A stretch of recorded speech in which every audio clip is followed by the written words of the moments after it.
Welcome to Work from the Inside Out, a podcast that highlights real-life stories, practical strategies, and best practices for transitioning your career from unhappiness and dissatisfaction to fulfillment, meaning, and joy.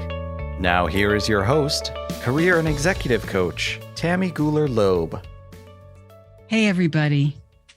I am so delighted to introduce my guest today, Deepa Purushothaman. Deepa was a first senior partner at Deloitte, where she spent more than 20 years focusing on women's leadership and inclusion strategies to help women of color navigate corporate structures. She was the first Indian American woman and one of the youngest people to make partner in the firm's history. After leaving Deloitte in 2020, Deepa co-founded Information, a membership-based community for professional women of color, offering brave, safe, new space and helping place women of color in C-suite positions and on boards. Deepa's book, The First, the Few, the Only, How Women of Color Can Redefine Power in Corporate America, published by HarperCollins, just came out March 1st, 2022. She is also a women and public policy program leader in practice at the Harvard Kennedy School, where she concentrates on research to combat systemic racism in corporate structures to help women of color rise. Deepa is a founding board member of Avasara, India's first leadership academy exclusively for young women. She has degrees from Wellesley College, Harvard Kennedy School, and the London School of Economics. She lives in Los Angeles. Please join me in welcoming Deepa Purushothaman. Welcome, Deepa. Thank you, Tammy. So excited to be here. I am delighted to have you here. So, Deepa, as you know, on Work from the Inside Out, we like to start at the beginning, the early years. We have a lot to talk about today. But tell us about your early years. I know in reading your book, you said you grew up in a town called White House Station, which I had not heard of, but I kind of got a little bit of a kick how you described it in the book. But tell us about your earlier years and how those may or may not have informed how your career progressed. Sure. Yeah. I grew up in New Jersey. And so White House Station is a small farm town in New Jersey. When we moved there, decades and decades ago, we were one of the only families of color. And so navigating school and kind of growing up, I definitely always felt different. I don't know that I had the words exactly for why I was different. There were maybe 4 or 5 students of color in the entire 400 or 500 person school. So it was a pretty different experience. That's all I knew. Yeah. And I think there was always this challenge in feeling like I belonged, right? So in the States, I always felt different, even if I didn't fully understand what that meant or what that looked like. And we would spend every summer in India. And I remember in the summers, I didn't really fit in there either, right? Because I was very American. And so there was this kind of feeling of loss or not necessarily belonging in either culture that was always definitely present. Yeah, I can imagine that. Yeah. And as a younger child, I can imagine that feeling of not really feeling like you belonged in what was called home, and then going home to what your parents were telling you was your other home, and still having that same kind of, wait a minute, I don't belong here either. So how did that develop for you over time? I assume over time you probably started to develop some ideas about that, or how did you adjust or not over the years? Yeah, I think part of the challenge is, especially with a lot of immigrant households, you don't necessarily talk about race, right? My parents came to this country for a better future, and there was a sense of if you worked hard, anything was possible. And so we were definitely raised with that sort of thought or that sort of belief, but we never really talked about things like race at home. And so some of the challenges that I would face or some of the comments I would hear at school, there really wasn't a place to process that, right? Or to really even understand. Some of that has to do with, yeah, we are different, or, we speak a different language, we eat different food, like all of that is different. And versus hiding that, that is an important part of who we are. It just was never really unpacked in that sort of way. So I think for me, there was always a lot of confusion and a sense of being different without maybe having the words for that. And as you read the bio, I went to some pretty elite schools. And so that sense of, not belonging definitely followed me, because at those times, decades ago, I was definitely also one of the only in those spaces. I think it's changed now, but back then it was also rare. And so I think that is something that's always followed me. And it, definitely followed me into the workplace as well. I was a little bit younger than everybody else when I started in my start class. I was one of the only non-MBAs in my start class. I want to say I started with about 600 people, and I was probably the only non-MBA in my MBA start class. And so again, that sense of not belonging was definitely deep in there. And again, I think I, for a long time, internalized that. So I think that's maybe the impact of it, Tammy. It's just, there's something, I don't want to say wrong with me, but something different about me, or why am I uncomfortable, or what am I hiding? A lot of imposter syndrome that I definitely carried as a result of, I think, navigating those spaces and not having language or words for it. And yet you pushed yourself through that, or stuck with it. What would you say was what compelled you to hang in there through all of that? Was it an inner drive? Were there external forces that told you, I have to stay here through this? Because it sounds like I would think you were suffering to some degree through all that. I don't think I knew. I think that's part of what I'm trying to describe is I just felt like there was something going on here, but I don't fully understand it. And when you don't talk about race and you don't have that vocabulary, you just kind of are trying to figure out, what is it? Like, is it me? Is it something about, that I don't know something? It was more for me like skills-based or gap-based than it really was understanding where it was really coming from. I think I was always just really driven. I think I was always really competitive. I was always really, again, growing up in those situations where you feel different, you just have to make a go of it. And so even though that was deep and probably there in a really sort of profound way, there was also a sense of like, I don't necessarily need that to be able to survive or to succeed or to thrive even. One of the other stories I sometimes tell is I was also the only girl on the boys soccer team all the way until high school, and that started early. And so that sense of being different and that you can be anything, right, came from a lot of different spaces, I suppose, growing up. Wow. And when you were growing up, did you have dreams of a profession or of a career or of being a something or other? I mean, some kids, dream of all kinds of things. I don't know. Did you imagine yourself as something, or were there expectations placed on you? Were there conversations at home around that? Yeah. It's funny if you ask me that question, I really have to think about it. I don't have like an image in my head. Like I didn't necessarily want to be a doctor or a teacher, or it wasn't that clear. I think I always maybe wanted to be a little bit of a boundary breaker, or, again, having navigated spaces where I always kind of felt like I was different. I think there was a little bit of like, that is probably the path I'm going to be on. I don't really know what that context will be.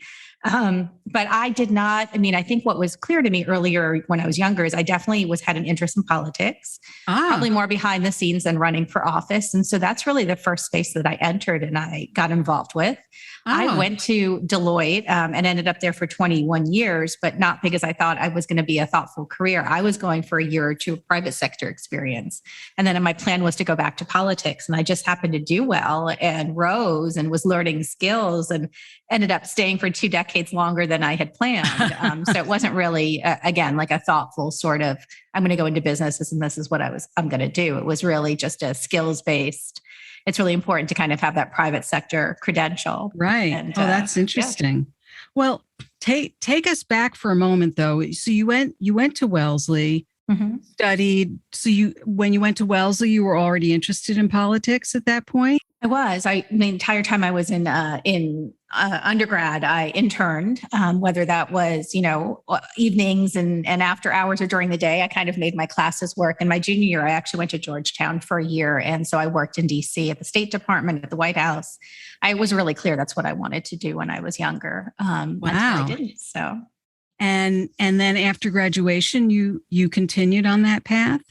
I went right to grad school. So I did both of my grad degrees back to back. I see. So that's the Kennedy School. Yeah. That's what the Kennedy School, which is politics, right? Policy. Thought, I'd go back to it, but there was a really strong feeling because I had, worked almost full time while I was going to school that private sector experience was really important, especially when you were younger, that there was a sense you had to climb the ladder in politics in a very different sort of way than I think maybe some of us experience in private sector, in the sense that you really have to pay your dues, I think, in a different sort of way because others have paid their dues. And so I just really thought getting that credential, right, getting that private sector experience would allow me to maybe not have to go through some of those early year struggles. It just felt like it was, chasing coffee or, taking notes or some of the more less exciting, I think, day to day that a lot of, younger people get asked to do in those spaces. Right. Yeah. And so when you hit after the Kennedy School, you went right to Deloitte or I did. Oh, okay. I understand. So that was 22 years, right? That was 21 years. Yeah. Oh, 21 years. Okay. And so your interest in policy and politics, I would imagine you were still interested, but it probably became more of a personal interest as you went forward, or how did that balance out for you? Yeah, I think when you're in a really intense job like I was, I traveled a lot. I worked a lot of hours. There was a definite intensity to management consulting that didn't necessarily allow for a lot of the extra things. And so I almost feel like in some ways politics took a back seat. It was not, again, I did not think I was going to stay and make partner. And that was not my goal when I started. Right. So I think I always thought maybe at some point I'll exit and I'll go back to it in some sort of way. But it just became something that took up less and less time in my life. I think part of where the questions started coming up for me again was during, Trump's election in those years. I think there was a lot of feeling of, for me, like, am I on the right path and am I doing the right thing? And what happened to, that topic that was so interesting to me and so important to me. I just think when you're in private sector and corporate and intense roles like the ones I was in, it's hard to have anything else, to be honest. Yeah. So over the years that you were at Deloitte, what kept you there, basically? Because it sounds like you had this very sort of core, solid interest in politics and policy, and you were going to get your private sector experience. And, some of our listeners may not know what the distinctions are. I do, because I used to work in policy myself and have worked private sector, but tell us a little bit about what it was like 22 years at Deloitte. Tell us in 5 seconds or less. Yeah. I but think how that developed for you over time, because I know that you had a lot of different experiences there over the years. But what was there still an intention over that time to return to more policy work or a public sector kind of environment? Or over time, did you say, you know what, I'm going to go on this partner track? I don't think it was as clear as I'm going to go back to policy work. I think, again, the nature of the work is one where there's not a lot of time for other things. And so I think I was really focused on doing well and kind of, learning the skills early on. Again, feeling because I didn't have the same background as everybody else I was starting with. So the first couple of years were just intense in learning skills and learning the craft and learning how to travel. I didn't have a lot of role models outside, in my immediate family. No one in my family did consulting. And so this was all really new. Living out of a suitcase, doing 2 and 3 cities a week was really new as a young person in my early 20s. And so there was a lot of just, I think, learning. So I was really focused on that. I think at some point when I realized I was good at it, probably 3 or 4 years in, it was like, if I'm going to stay and do it, then I want to advance and I want to make sure I'm having an impact on other women and women of color coming up after me. I think there was always there, whether or not it was a clear statement. It was a sense of maybe I am probably doing policy work and impacting what's possible just by being in the seat, even if it wasn't as conscious as maybe looking back, it could have been. So. Yeah. And but maybe underneath all that was a draw for you, you'd say. That definitely was part of it. I mean, I think in a job like consulting, you end up doing a lot of mentoring, you do a lot of coaching, you do a lot of people development. There's a lot of training. There were a lot of opportunities to talk about, how I found my voice and other things. And so I think that was always part of, I think what makes it interesting. It wasn't a traditional role. And then I just owned a P&L, or I was kind of executing on a project. There's a really big people component to being in a firm like this. So absolutely. Yeah. So, and so let's talk a little bit about finding your voice there, because, in your book, you talk a lot about finding your voice, or how women of color have had a very rough road there. So what was your path like, and what have you learned along the way? What can our audience learn from your experience? Yeah, I think early on, I was always looking for role models or examples that really, look like me. And I think that when I didn't find them, because they just didn't exist, to be honest with, whether that was in my own company or elsewhere, I think I found it challenging. But one of the things I learned early on was to take bits and parts from leaders I saw around me and to cobble my own definition together. I used to, I tell a story in the book where I had a email that I kept in drafts where it said, you don't have to see it to be it, because I think it's really hard when you don't see yourself represented in any sort of way in front of you or around you in the business world to believe that you do belong, right back to those same feelings from childhood. And so I think it was a really conscious sort of, I don't want to call it programming, almost a deprogramming and then a reprogramming of like that. Even if you don't see it, it's possible. And there are ways to kind of adapt and figure it out. I think there is a real challenge, though, for women of color. And as I wrote the book, right, I interviewed 500 women of color to write it.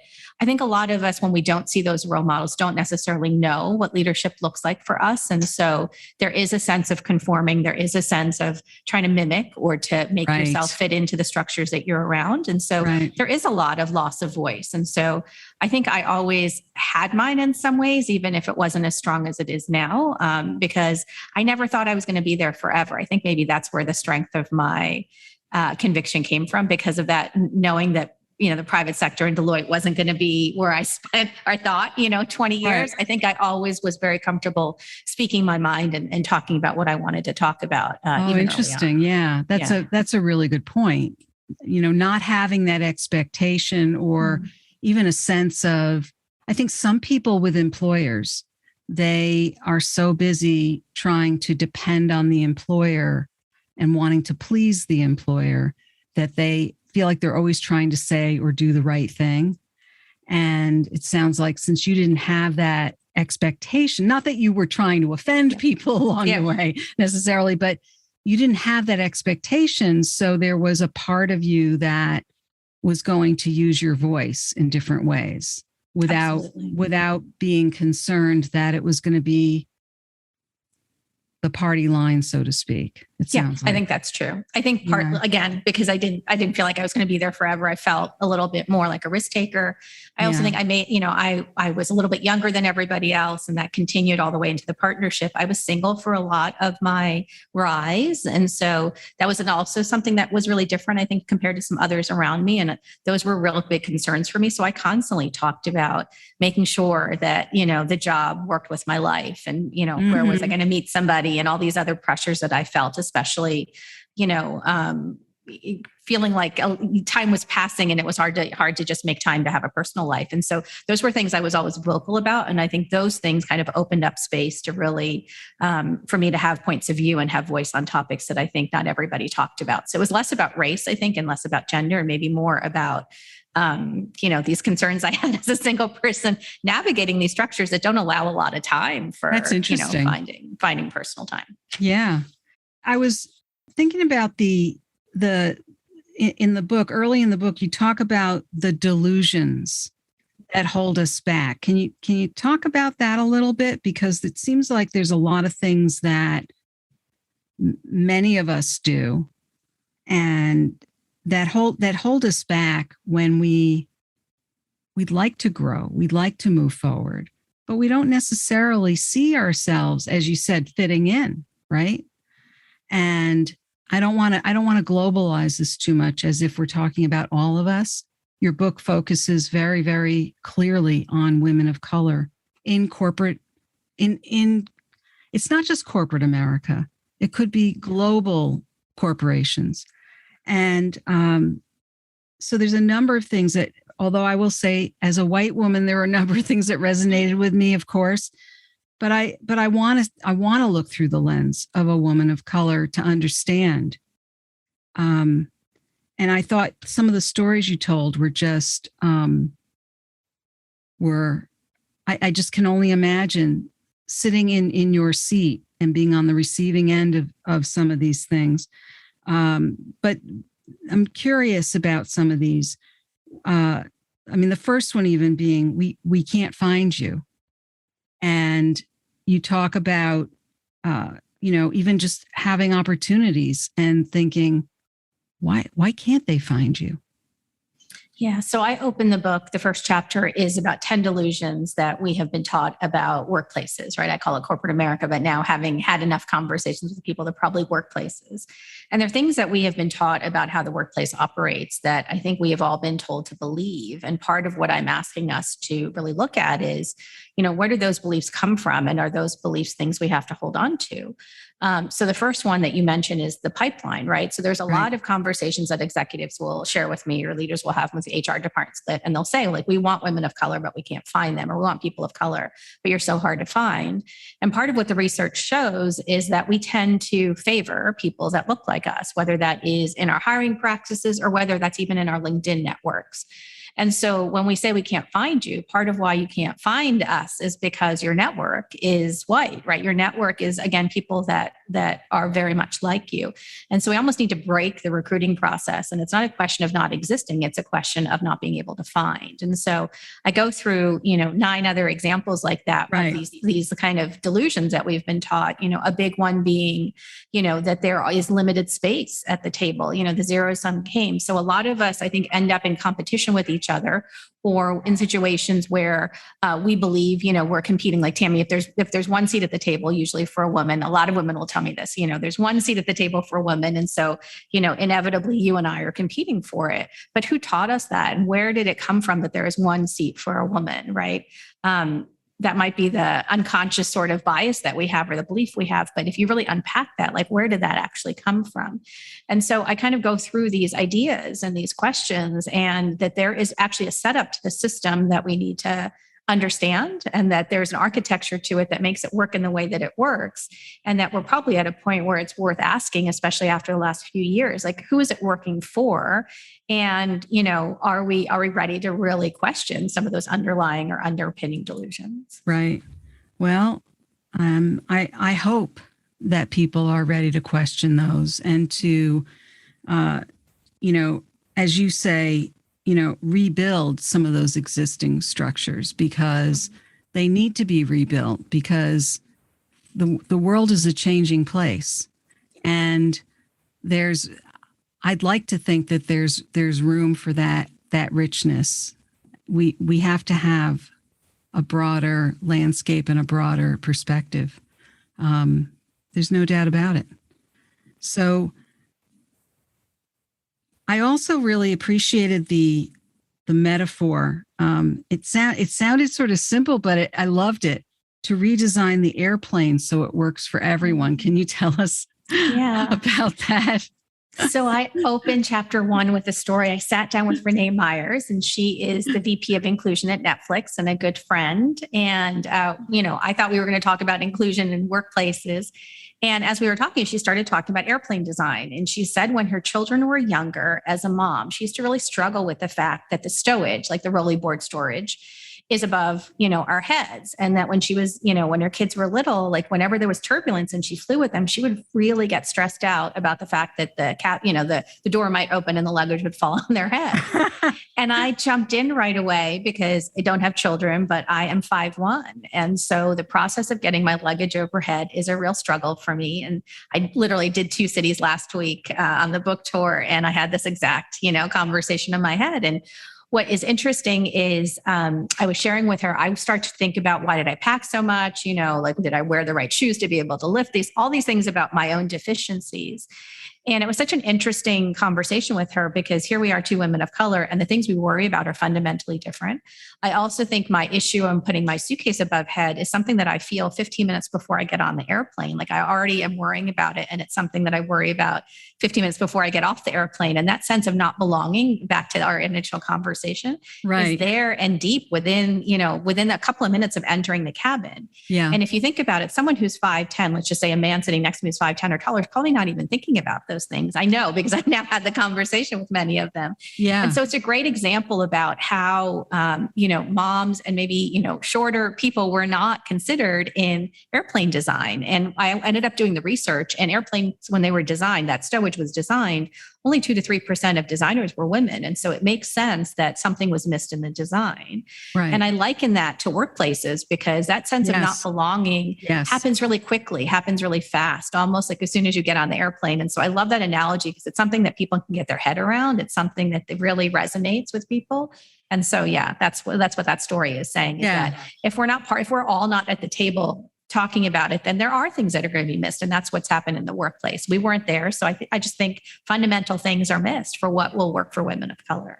And I also appreciated the point that you made about the fact that our first instinct, and I don't think this is unusual, but I think it's something we need to be conscious of, that our first instinct is to take a look in the mirror and say, oh, well, what's wrong with me? And we have to stop doing that. Or what's wrong with me? How am I not going to fit in? I hear that from clients all the time, that when they go out for an interview, they're worried about how they're going to make the person interviewing them see them as someone who can fit into their organization. And I tell people all the time, you're not a mind reader. Don't assume you know what the other person's thinking or what their perceptions are. Just go in and answer things from the perspective that you bring. There's a reason why they called you in. So and I know it's easy to say, I never say just be yourself, but I say, listen, all you can do is do the things that you have control over. You have control over how you show up. But you can't decide how they're going to perceive you. There's just, there's no way for you to control other people's perceptions. Totally. Yeah. And that's a lot of what the message is for women of color. I think we have not had enough conversations about how the structure shows up differently for us, how our experience is different. And as a result, a lot of it's internalized, that feeling of not belonging, or that imposter syndrome seems particularly high in the women of color that I met, even the senior women that I met. Oh, sure. And so what I'm trying to unpack is this is where it comes from, and this is why you don't have to accept it anymore. Right. And, I'm wondering, in terms of your experience as a partner, as a leader, I've talked to a lot of leaders who talk about even that not fitting in. And I'm not asking you to say anything, that you don't want to talk about Deloitte per se, but I think that sometimes when you reach a certain point in an organization, even being in a leadership role, that can also be a feeling of not fitting in, because you've got all these people reporting to you. You've got maybe a handful of people who you report to or are, let's say, above you, depending on the structure of the organization. But that can also be a very lonely place where you're still navigating those waters of, where do I fit in and how do I exercise my voice under those circumstances? Is that something that you work with women on? Yeah, I think that's really real. One of the most surprising findings and patterns that I found in all these women that I spoke with is that most of them believed that once they got to the seat or once they got to a VP level or above, they would be able to do it their way. And in fact, there was more pressure to fit in and conform and behave a certain way, toe the line, I call it, once they got to that level, because they had never, been in their full voice or done them right up to that point. So all of a sudden to change who they were actually wasn't possible in their structures. And so I do think that is an erroneous belief. I mean, a lot of what you're saying, Tammy, is also what I'm coaching women of color to do. It's this idea that, yeah, I don't tell women to be their authentic selves all the time. I don't think that kind of feedback is really helpful. But what I'm asking us to do is be more aware of the ways in which we conform in small sorts of ways, and to actually practice more agency around that decision-making process. So whether it's hair, whether it's what we wear, whether it's what we talk about, realize that those are things that will inevitably make us not feel powerful, and figuring out which ones are really core to who we are and that we're not willing to negotiate on is part of this work. And once you know what those half a dozen or dozen things are, then you can be clear and stand up for those things, and maybe where necessary compromise on some of the other things. But you have to do the work to figure out what are the things that are truly important to you and define you, and that those things can't compromise. Right. So what would some of that work look like? What kinds of things do you work with people on in terms of, or work with women of color on in terms of figuring out or navigating that territory? Because I can imagine that I'm sure it's different for each person, but I can imagine that there are some typical areas where people reach a point where they think they've arrived, right? Oh, I finally made it here. I've been working all these years for this. And they think, okay, now I can let it loose. And it's like, no, there's another range of things that you need to calibrate, or, and granted, it's a sea of choices, right? It's still a sea of choices, but it's with a very refined eye, I can imagine. But I'm curious what some of those things are. Yeah. So what I tell people, and what's in the book, is this idea of the power of me and the power of we. So that there is work that you have to do on yourself. There are boundaries you have to set. There are things you have to figure out. There's deprogramming you almost have to do in how you grew up and what your parents told you and the messaging you got, and shedding messages that don't serve you anymore, and really figuring out what you want for your life, right? What success looks like, what leadership looks like. Right. So that's the me work. And that's a lot of like quiet work. That's a lot of working with a coach. That's a lot of sitting, and really figuring out for yourself. And usually, unfortunately, it happens when something bad happens to a lot of people. Like, you don't usually pull apart your life until there's some sort of life event. That's what I found with the women that I interviewed. That's part one. I mean, part two is what I call the power of we. So there's the power of me and the power of we. And the we work is really finding other women of color or other people to be in community with, because these last couple of years, I think, have unearthed a lot of questions for many of us. And so you can do the me work, but if we're going to change structures, if we're actually going to push on things, if we're going to find our power in spaces that we don't usually talk about, like around racism or microaggressions or these kinds of topics, you need to have your sisters or have other people where you can have these discussions. It can't be like you sitting by yourself worrying about, did I pack too much luggage in my suitcase? It has to be a conversation about, like, actually it doesn't work for me either. And here's why, and here's what we can do about it. And so it's really those two parts. And that is a big part of why you created your membership-based community, right? Yes. So tell us about that. Yeah, the information, the company started as a result of these discussions that we had. So I am a co-founder with my business partner, Ra. She was my coach when I was at Deloitte. And as we were coaching, I had growing questions around purpose, as we've already talked about. I also started to encounter a number of health issues. And I think a lot of it had to do with the stress of the situation, working a lot. Those things combined started to make me ask different questions about what I wanted and who I was. And is this a life I wanted for the next 20 years? Because the health conditions were growing pretty significantly and pretty rapidly. I, though, felt really responsible for keeping the seat as the first one, right? And as one of the only ones. And so there was a real pressure to ask myself, could I even leave? And I probably stayed for 3 years longer than I should have as a result of really feeling responsible for many people around me. Wow. So information came out of this idea where Rob was like, go talk to other women of color outside of Deloitte and see if there's something there, if there's a pattern. It started as one-on-one dinners, 2-person, 3-person.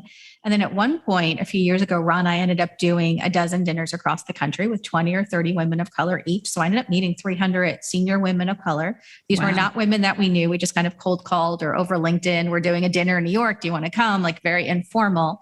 I thought we'd get together for an hour or two. No exaggeration, 6, 7, 8 hours later, we were still in the rooms talking, because most of these high-powered women had never had these discussions. Most of them were alone. Most of all these things that we're talking about. So we would end the dinners right at 2, 3 in the morning, and the women would say, "When are you coming back? What's next?" And so information was really, and even the book was really born out of those dinners and those conversations. It was born out of the patterns and this idea that so many of us were isolated, but those dinners were so freeing for so many of us because we got to see it wasn't us, right? The power of we.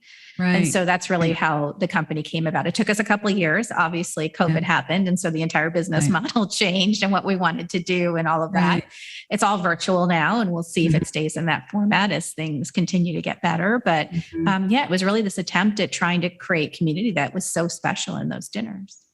And so tell me the origins of the name information. What is that? Yeah, it's just about getting into formation to make changes and change structures. So it's maybe a little bit of influence from Beyonce, but a lot of just kind of getting into information. We're getting into formation, right? That we can't do this work ourselves, right? And that's almost that we work that we have to again figure out for ourselves, figure out our steps, right? Our music, how we are going to be, but then we have to actually do it in community with other people. And so tell us more about the community if people are interested in is it something that anybody can join, or what does it look like? What are there different types of memberships? What do people do once they're in the community? Yeah, so we have been up and running for a little bit over a year. And so it's been a pretty fast-paced, pretty amazing year. We have a wait list. And so we actually do interview everybody who signs up. Mostly, less about qualifications, a little bit more about holding space for each other, because not everybody knows how to hold space, especially virtually. And it's important that we have women who know how to do that. Absolutely. We ask for people to self-identify as a woman of color. And so that is probably our only criteria. Do you see yourself as a woman of color? Because that's what the community is. We do look for around 7 to 10 years of experience, but we have made exceptions, and only because the challenges you face when you first enter the workforce are slightly different than the ones that you face later. Right. And so, we do a lot of online programming. We were at a place where we were doing almost weekly programming. We have pulled back. We are kind of, that felt like a lot for the women, especially at these senior levels. And so we're going more to, maybe once or twice a month sort of model where we do have conversations and we're pushing content and speakers, but we're also holding safe space to have discussions. So when Naomi Osaka stepped away from the French Open, we had a big conversation about, does that mean we can all set boundaries, and what does that look like? We have had a conversation about what it means to be a woman of color, and are all of our experiences the same? And so it's really more those, there's a push of content from speakers and from us. And then there's this kind of holding space to have discussions that we don't normally get to have in the safe space format. So that's where we started. One of the big things we're about to announce soon is placing women of color on boards. And so as we do that work, we'll see, how the membership continues to evolve. But that feels really important right now. And it feels like there's not a lot of groups focused on placing women of color in particular in those levels. So, it sounds very important. So if people wanted to learn more about that and anything else that you're doing, where do they find you? Yes.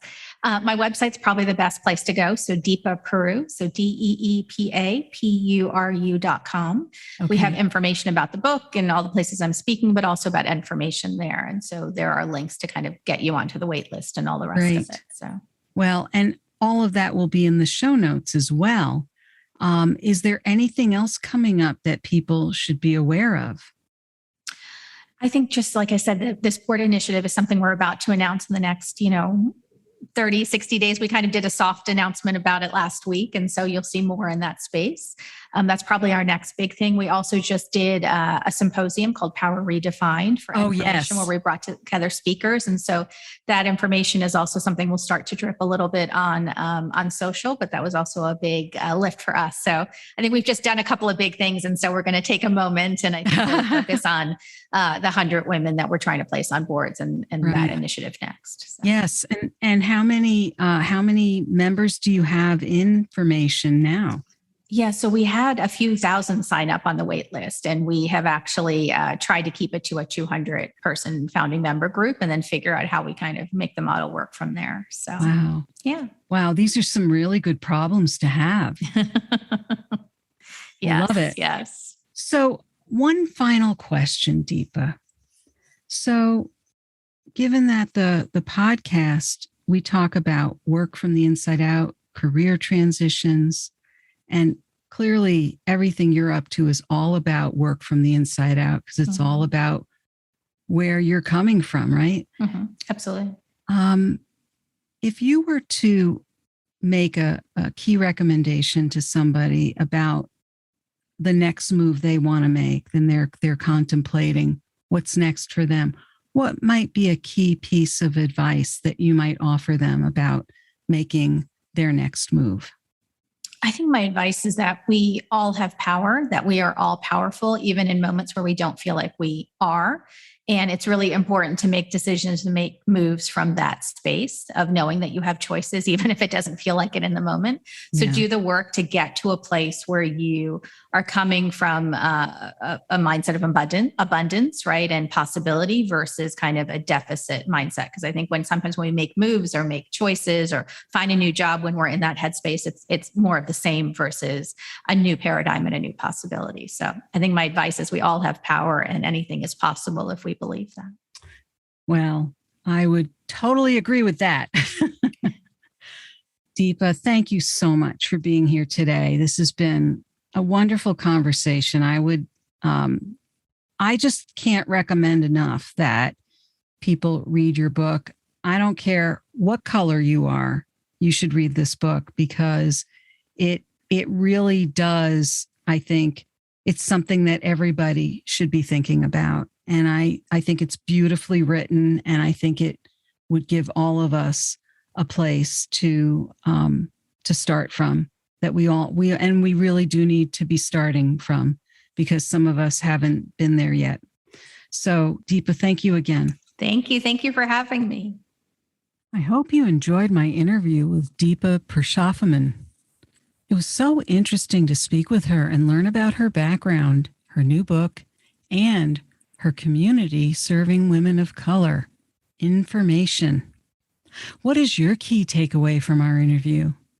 If you are interested in any of the resources mentioned in today's podcast, you can find them in the show notes on my website at tammygulerloeb.com/podcast. Just look for episode 172. Are you anticipating your next professional move? Check out my new book, Work from the Inside Out, Break Through 9 Common Obstacles and Design a Career That Fulfills You. It's available in print and ebook editions through my website, Amazon worldwide, Barnes & Noble, independent bookstores, or you can request it through your local library. If you were inspired by this episode with Deepa, please share it with your friends and colleagues. And please do subscribe so you don't miss next week's show. Remember, subscribing is always free. If you're enjoying the podcast, I'd really appreciate reading your review on Apple Podcasts. It's easy to find through my website at tammygulerloeb.com/podcast. Just click on the Apple Podcast button and follow the instructions provided there. Thank you so much for listening. And remember, it's never too late or too impossible to increase your sense of fulfillment and satisfaction in your work and other meaningful activities. Let me know how it's going for you. I'd love to hear from you. Bye for now. Thank you for listening to the Work from the Inside Out podcast. For more information, you can find us at www.workfromtheinsideout.com.